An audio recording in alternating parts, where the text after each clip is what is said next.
So today I'm here to begin my reading vlog for New Spring by Robert Jordan. So this is actually a prequel to the Wheel of Time series, and I'm reading it after the 10th book, which I believe is when it was published. So I think it's publication order that I'm reading this. We didn't start with it, and we're not going to end with it. It's just kind of this middle detour in the story, and so far it's not bad.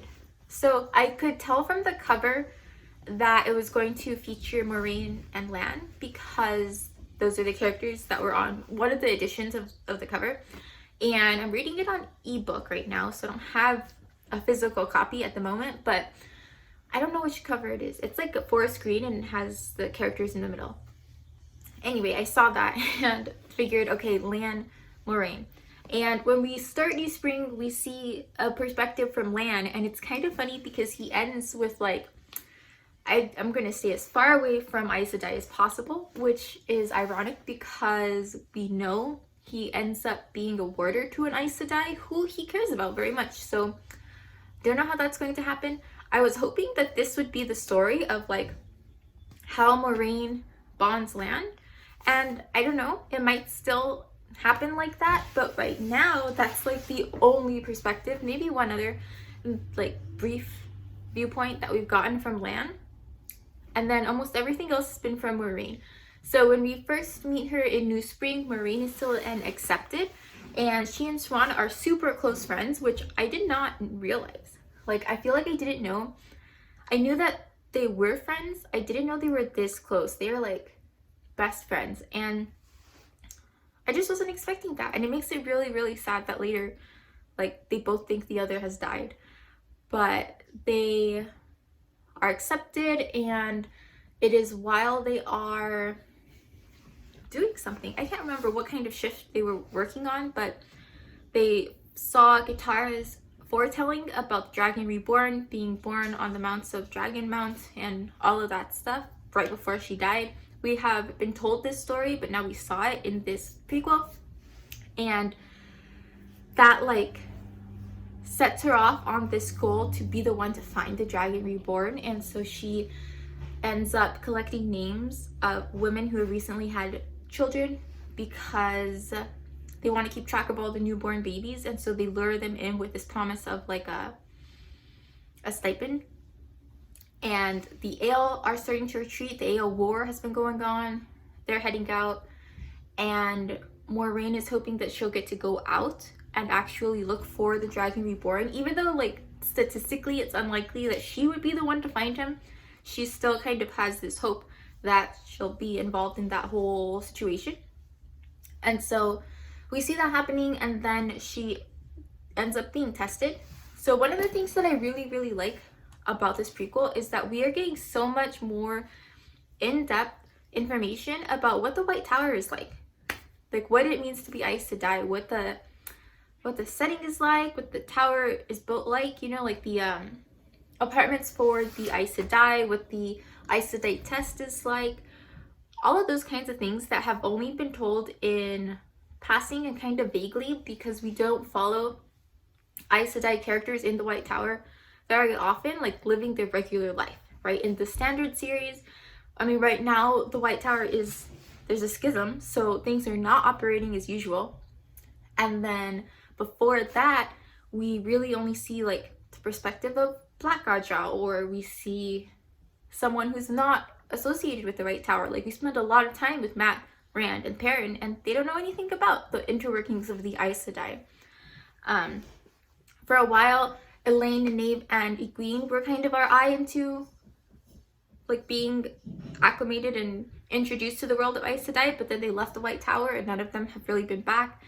And so they're like these details that we haven't gotten before, and so I really like that this kind of supplements that. Like, I am getting a better picture of what the White Tower is like, especially as it was before the events of the Wheel of Time, because I feel like Rand coming onto the scene really threw things into kind of some chaos. But when we see Moraine, especially at the beginning, yes, the Dragon Reborn is prophesized to come soon, but most people don't know that yet. So things are like business as usual.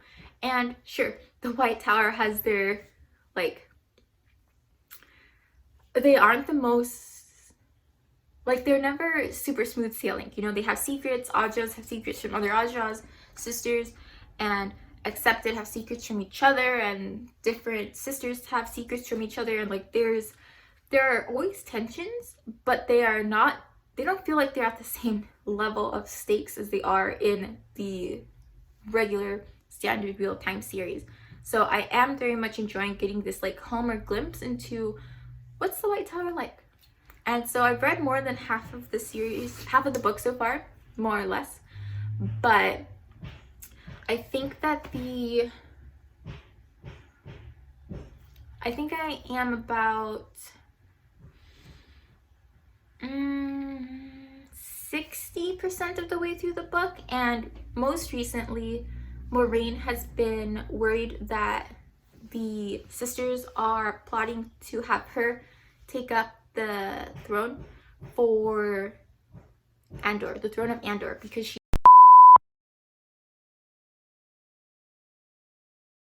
does come from a noble family. She can make a claim on the throne, and with the support of the White Tower, like, her chances are not poor. But Moraine wants something to do with the throne, so she has been trying to figure out how to get away from that.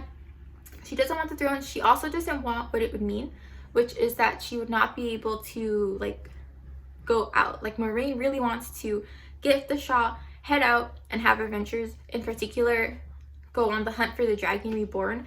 And if she is stuck being queen in Andor, she's never going to do that. And so she has been trying to figure out a way to, like, wiggle her way out of this, and she has not been successful. The Amaryllis Tamara, who was at the beginning of the series, at the book, died, and then the new Amaryllis that came in straight up told her, don't leave Tar Valon because we're going to need you. And the subtext of that was, we're going to make a move to establish you as queen, and you need to be here to take up that mantle. And so she has most recently begun an escape. So she got a horse, she took out lots of money, she got some new riding dresses, and she's heading out. So I don't know where she's going. I don't know what.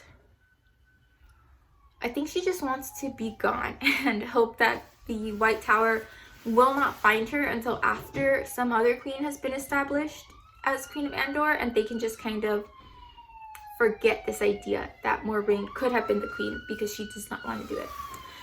I also... Can you hear that? I'm sure you can hear it. It's so loud. I'll just wait.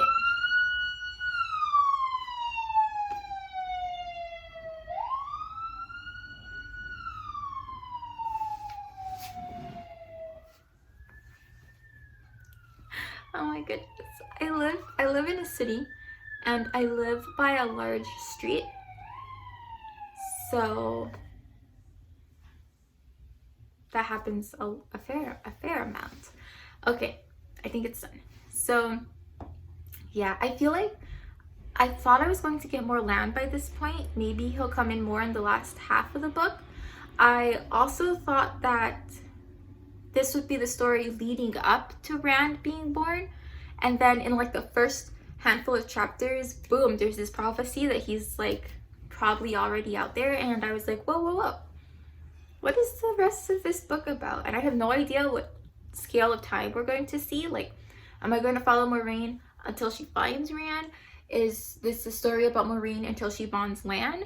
Is this a story about Moraine doing something else altogether? I have no idea, but I'm pretty excited about it.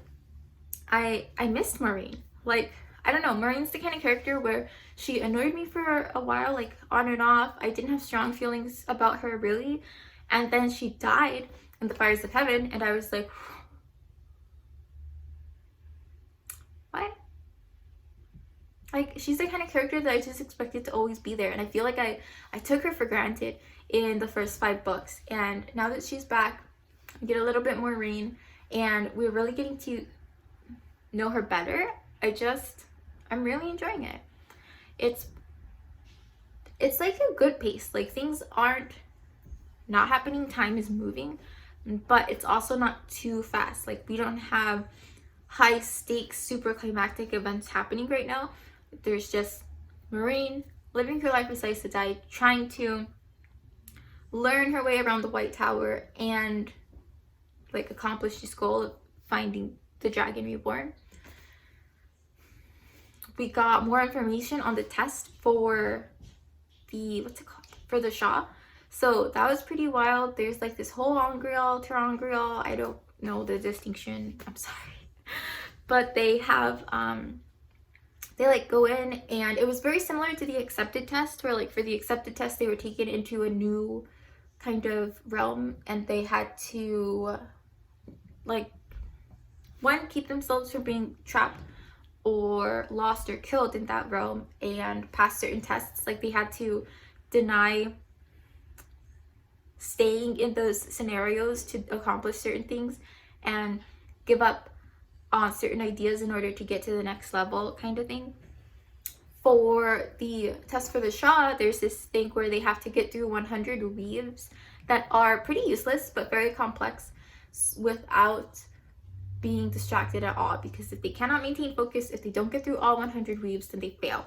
And so Moiraine is here trying to make these weaves while also being put in stressful scenarios, and she passed. So that was cool, because Moiraine up before then wasn't the best. Like, she was pretty okay in the 1 power, but she was not confident she could pass the test, and then she did. So that was pretty cool. I enjoyed seeing what the test is like, because that's something we haven't really gotten any details on, and so that was fun. And I really love Siuan and Moraine's relationship in this first part of the book. Like, I don't know, it was just so cute, and I love them. But Moiraine has left the White Tower, and Siuan has stayed, so I don't know if we're gonna see more Siuan. I mean, they do grow apart, and I don't know when that happens. Maybe it starts now, which would be pretty sad. So that's like a pretty good summary of where I am. It's not a long book, at least not relative to the other real-time books. It's like 400 pages, I think, more or less. So I'm over halfway through it. Finally started this vlog. This is a procrastination update on some other stuff that I have to do today. So I'm doing this, and then I will probably be done with the book by the time I finish. I mean, part of the reason it's taken me so long to read the book so far is because I did not want to get too far into it before I did this update, to at least start and get some initial thoughts on the book before I finish it, and then wrap up with some final thoughts. And so now that I've done this, I will probably finish it fairly quickly, maybe within the next week or so.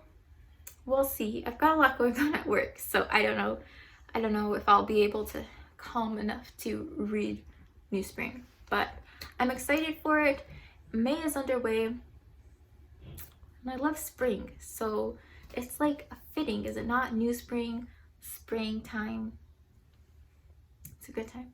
All right, I'm going to head out now for this vlog update, and I will see you in the next one. Right, I'm here to wrap up my vlog for New Spring. It was a short book, so this is a pretty short vlog. It was enjoyable. So New Spring ended up being about primarily Moiraine, and we got to see a lot about her life in the tower as an accepted who got tested for Aes Sedai. She became Aes Sedai, and then how she kind of got started on this journey to find Rand, because when we see her in The Eye of the World, she's just this powerful, competent Aes Sedai who's here looking for Rand, and she becomes this like person who knows all the things. And in New Spring, we get to see her not really knowing all the things and like trying to figure stuff out. In New Spring, she discovers who the Black Raja are, like that they exist, even because they are so, people avoid talking about them so much. The Aes Sedai as an organization deny them, that she couldn't even be sure they were real until she encountered someone. And we also get to see Lan, and we don't get a ton of Lan's perspective, which kind of disappointed me, because I don't know, I was extra interested in Lan. But we also see them meet and how they kind of grew to respect each other, even though they also kind of didn't really like each other at the beginning. And it was just really, it was good. It was a good, quick enjoyable story that I think gave a lot of good background. It didn't go in the direction I thought it would. So I thought that this was going to be the story of like what Moraine was doing up until Rand was born. But it turns out that Rand is basically born at like the very beginning of this book. And so that really surprised me. And then I thought that it was going to be, okay, well then the like arc can't be about her finding Rand because he's already here. And we know she doesn't find him for like 20 years. So she's not going to just be wandering around in this entire book. What else is going to happen?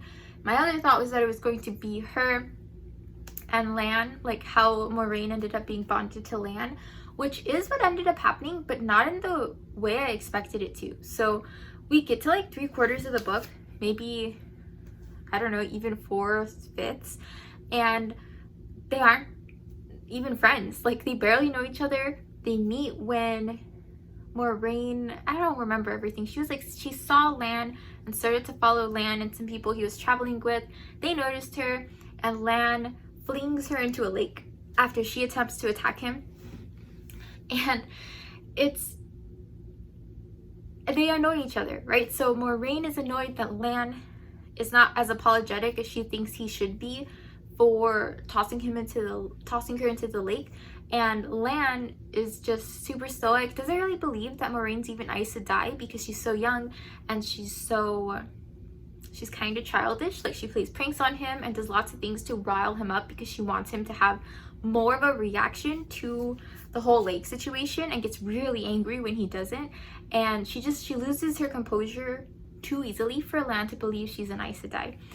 And she really is an Aes Sedai, so that makes her even more angry. And at this time, they're still kind of caught in that, who do you think you are kind of mentality. And eventually, in the background, there's also, well, I guess that's the background story, because what's also happening is that Moraine gets the Shaw and then goes out to find Rand. And she has to sneak out because this is a time when the crown of Andor is kind of up in the air. People are like, well, you know, there are a couple of people who have a claim to this, who's going to come out on top. And the White Tower are moving to put Moraine in as the next queen because Queen of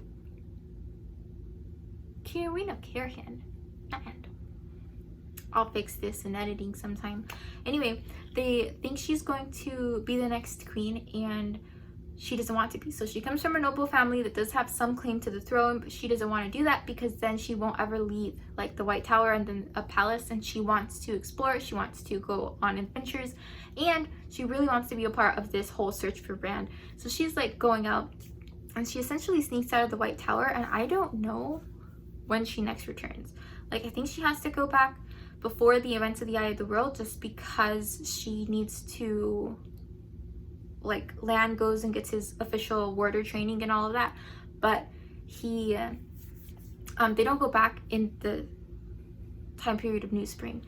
So she's out there, and then it turns out that as she's searching for Rand and looking for people whose names were collected on this registry that they put together of babies born within the right time period, people start to die. So Aes Sedai looking for him start to die, and very few people know about this project at all. The Amerlin that sent Moraine out to collect names in the first place and who was there when the foretelling happened, she dies, and people are getting murdered. They're dropping left and right, and it comes out that the Black Aja is actually out there trying to stop the search so that another Aja doesn't find Rand first.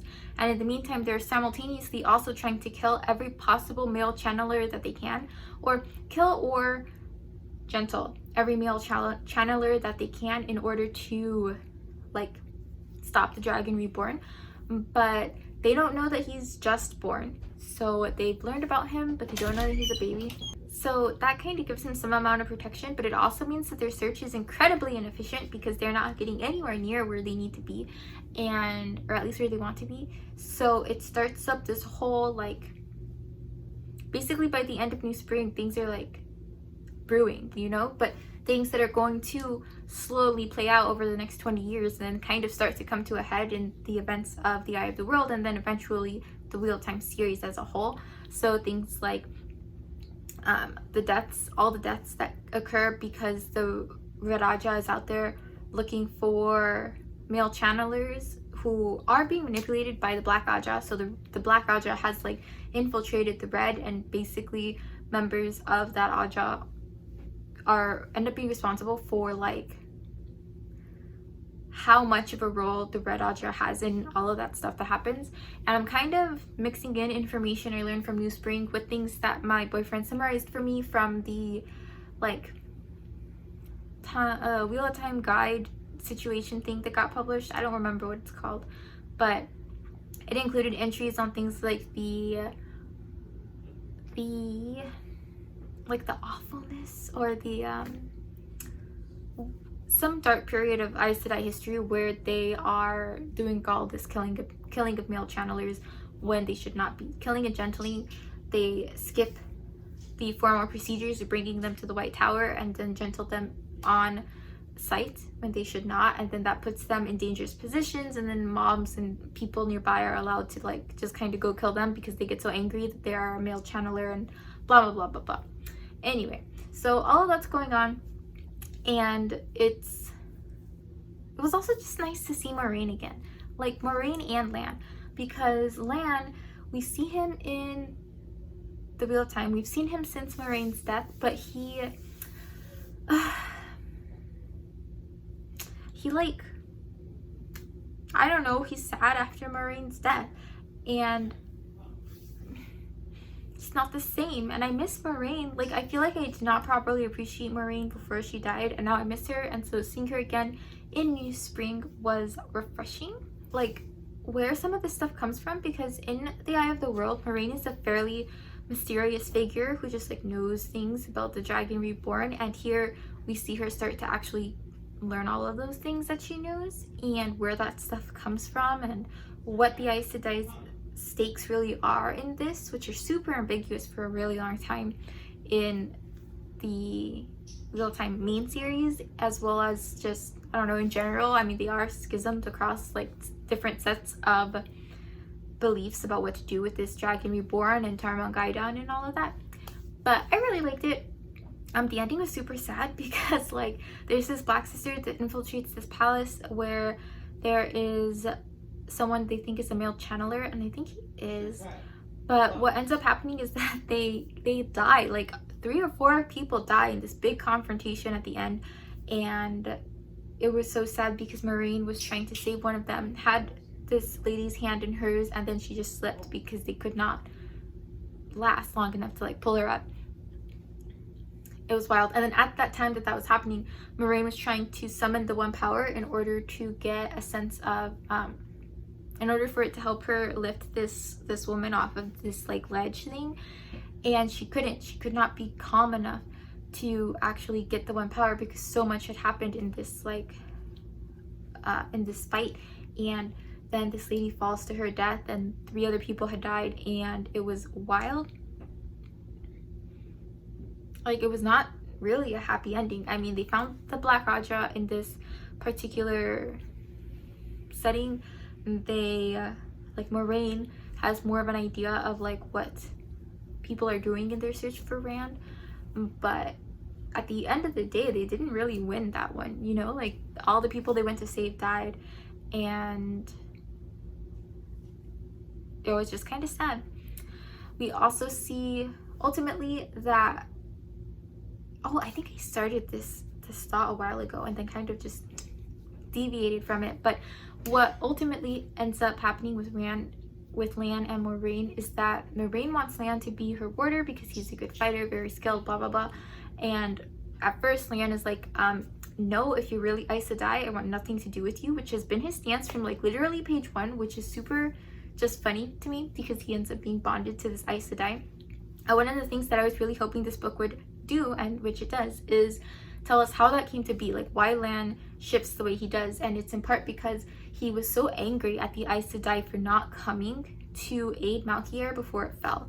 All these other countries came and they didn't. And what Moiraine ends up revealing to him, and what makes him in part more willing to be bonded as her warder, is that they did come. So we learn in this book that the Aes Sedai did send out a party of like 100 sisters to go help in the fight to save Malkier, and they just did not get there in time. Like, they completely failed. They arrived way too late. They didn't travel fast enough. Whatever they did it poorly, and they did not get there in time. And so rather than let everyone know that they tried to go and then failed in actually being useful in any kind of way, the Aes Sedai completely covered up their attempt to help. And so learning this, Lan is like, he has a bit more like peace in the knowledge that they came at all, even if they came too late, because there were other countries that came too late, right?